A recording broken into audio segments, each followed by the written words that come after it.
کیا جائے، ان کی مدد کی جائے، اور خاص طور پر الیکٹرانک میڈیا میں ان کو ایکسپوجر دیا جائے.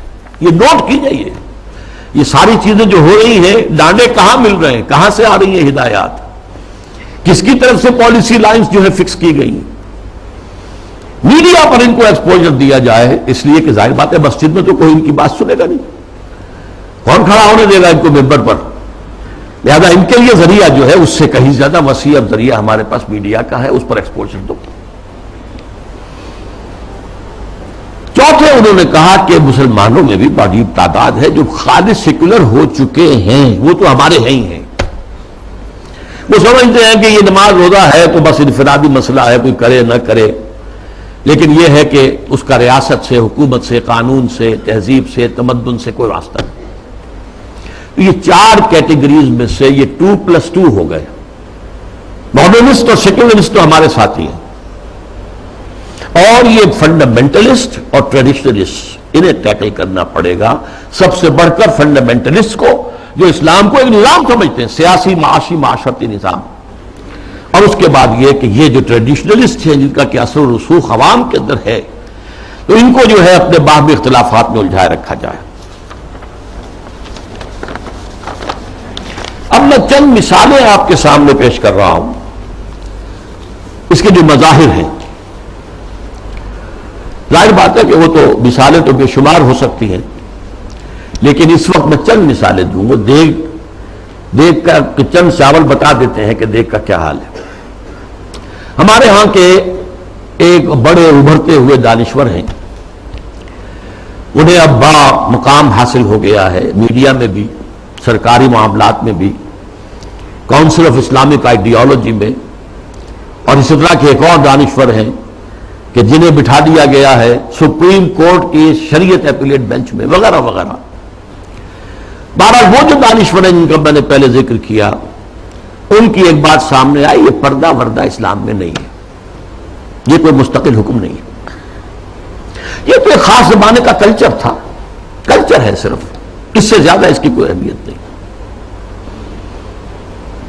یہ بات صحیح ہے کہ یہ کلچر ہے، لیکن یہ مسلم کلچر ہے، صرف اس زمانے کے لیے نہیں تھا، یہ ہمیشہ کے لیے کلچر ہے. اس لیے کہ ظاہر بات ہے جب اسلام آیا ہے تو عرب میں کوئی کلچرل ویکیوم تو نہیں تھا، ان کا اپنا کلچر تھا. وہاں وہ اریانی نہیں تھی جو آج ہے، نہیں تھی. عورت کا لباس ہوتا تھا پورا. باہر نکلتے ہوئے عورتیں اس دور جاہلیت میں بھی چادر لیتی تھیں، صرف یہ کہ چہرہ کھلا رہتا تھا. چادر جسے جلباب کہا جاتا ہے، بڑی سی چادر جس میں وہ لپٹ کر نکلتی تھی باہر. تو اس طریقے سے کلچر موجود تھا. پھر یہ بھی تھا بن سنور کر نکلنا اور لوگوں کی نگاہوں میں کھبنا، یہ بھی عام تھا، اس کے اوپر کوئی پابندی نہیں تھی. مخلوط معاشرت تھی، یہ تھی. اب اسی معاشرت کے اندر اسلام نے تبدیلیاں کی. پہلی بات فرمائی وقرن فی بیوتکن، مسلمان عورتوں، خواتین، تمہاری اصل جگہ تمہارا گھر ہے. بن سنور کر باہر نکلنا اور اپنے نسوانی حسن کی نمائش کرنا یہ ہرگز تمہارے لیے جائز. بلا تبرجن تبرج الجاہلیت الاولی. اور دیکھو جب گھر سے نکلتی ہو، نکلنا پڑے ضرورت سے، بول تو تمہاری اصل جگہ تمہارا گھر ہے. نکلنا ہے تو بھی جلباب جو ہے، جلباب، اس کا ایک پلو اپنے چہرے کے آگے بھی لٹکا لیا کرو، نقاب کی شکل کے اندر، کہ چہرہ چھپ جائے. تمہارا جو نسوانی حسن ہے جس کا سب سے بڑا انڈیکس جو ہے چہرہ ہوتا ہے، وہ عام لوگوں کی نگاہوں میں نہ آئے. یہ سارے احکام کائے کے لیے دیے گئے. اس معاشرے میں ایک تبدیلی کی گئی. دوپٹہ وہاں بھی تھا. خمورہن جو سورہ نور میں آیا لفظ، خمار اوڑھنی کو کہتے ہیں. اوڑھنی ہوتی تھی اور عام عورت کام کرتے ہوئے اس کو اپنی کمر کے گرد کس لیتی تھی، کمر کس کے، لہذا کام کرتی تھی گھر کا. یا پھر یہ کہ گلے میں ڈال لیا.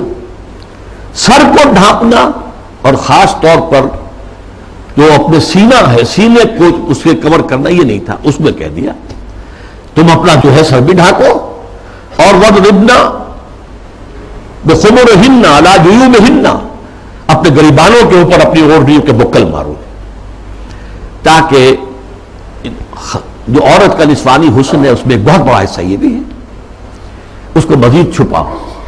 کرتا تو پہلے سے تھا، لیکن یہ مغربنا خمورہن علی جیوبہن، یہ جو تمہارے خمار ہیں، جو تمہاری یہ اوڑھنیاں ہیں، ان کے ذرا بکر بھی مار لیا کرو اپنے اوپر. اس نے وہ تہذیب پیدا کی ہے جس کا میں تذکرہ کر چکا ہوں کہ اس نے ہماری ایک طرز تعمیر بھی تبدیل کر دی. مردانہ اور زنانہ معاملہ اور گھر بنانا، مورش آرکیٹیکچر خاص طور پہ دنیا کے اندر مشہور ہے، ٹاپ کے آرکیٹیکچرز میں سے. اور پھر یہ سارا جو نظام بنا ہے اور یہ چلا آیا. انگریزوں کے دور میں بھی نہیں ختم ہوا یہ، اور فرانسیسی کہیں اور گئے، کوئی اور پورچوگیز گئے، ڈچ گئے وغیرہ وغیرہ، اطالوی گئے، لیکن یہ تہذیب کا جو یہ سٹرکچر تھا یہ قائم رہا، انٹیکٹ رہا.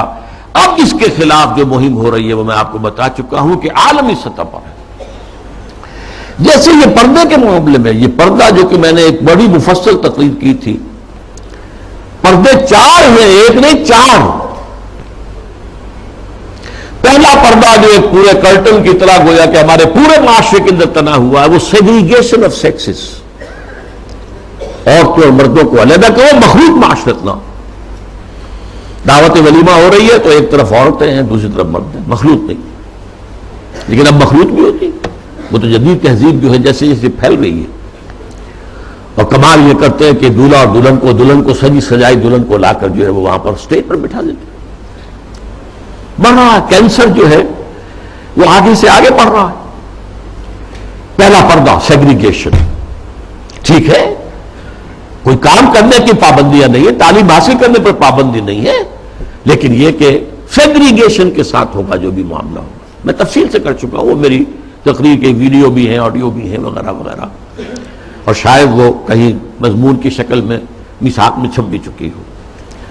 اگلا پردہ کیا ہے کہ عورت گھر سے نکلے تو یا جلباب کے اندر لپٹی ہوئی ہو، اور یا یہ ہے کہ پھر اسی کی ایک شکل بن گئی، وہ لپٹی ہوئی بھی ہو، اپنے چہرے کے اوپر ایک اس کا حصہ پلو لٹکا بھی لے، اسی کی شکل بعد میں برقعے کی شکل میں آ گئی. آسانی ہو گئی. جلباب میں ہے تو آپ کا ایک ہاتھ جو ہے عورت کا وہ چادر کو سنبھالنے پر لگے گا، صرف ایک ہاتھ فری ہوگا. اگر آپ نے برقع اوڑھ لیا ہے اور نقاب بھی ڈالا ہوا، دونوں ہاتھ فری. ڈاکٹر کے ہاں جانا ہے، بچے کو لے کر دکھانا ہے، بچے کو گود میں لیا اور ایک ہاتھ میں بوتل لے رکھی ہے دوا کے لیے، ورنہ یہ ہے کہ معاملہ مشکل ہو جائے گا. تو برقع اس کی ایک ارتقائی شکل ہے. تیسرا پردہ 4 دیواری، گھر کے اندر صرف محرم داخل ہوگا، نامحرم نہیں جائے گا. چاہے وہ آپ کا داماد ہے، لیکن داماد کی محرم صرف اس کی بیوی ہے، آپ کی ایک بیٹی ہے، دوسری بیٹیاں اس کی محرم نہیں ہے. ساس محرم ہے اور آپ کی بیوی آپ کی محرم ہے، وہ اگر آئی ہوئی ہے اپنے میکے میں ٹھیک ہے، لیکن یہ کہ اندر جو دوسری لڑکیاں ہیں وہ نامحرم ہیں، سالیاں جو ہیں وہ تمہاری محرم نہیں ہیں. یہ تیسرا پردہ ہے. چوتھا پردہ ہے ستر. محرموں کے سامنے بھی پورا جسم نہیں کھول سکتے، صرف چہرہ، سر کے بال بھی نہیں، ہاتھ اور پاؤں. یہ ستر کہلاتا ہے. یہ تیسرا پردہ ہے. ان 3 چیزوں کے علاوہ کوئی جسم کا حصہ باپ کی نظر پہ بھی نہیں آنا چاہیے، بھائی کی نظر میں بھی نہیں آنا چاہیے. مستور رہے گی گھر کے اندر بھی مسلمان عورت. اس کے بعد جو ہے وہ صرف شوہر کا معاملہ ہے.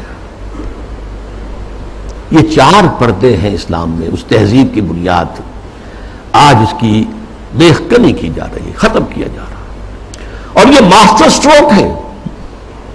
اسلامی تہذیب کی جڑ کھود دینے والی شے ہے. جیسے کہ میں نے عرض کیا کہ ایک کلچر تھا، اس کلچر کے اندر کچھ اضافہ کر دیا گیا.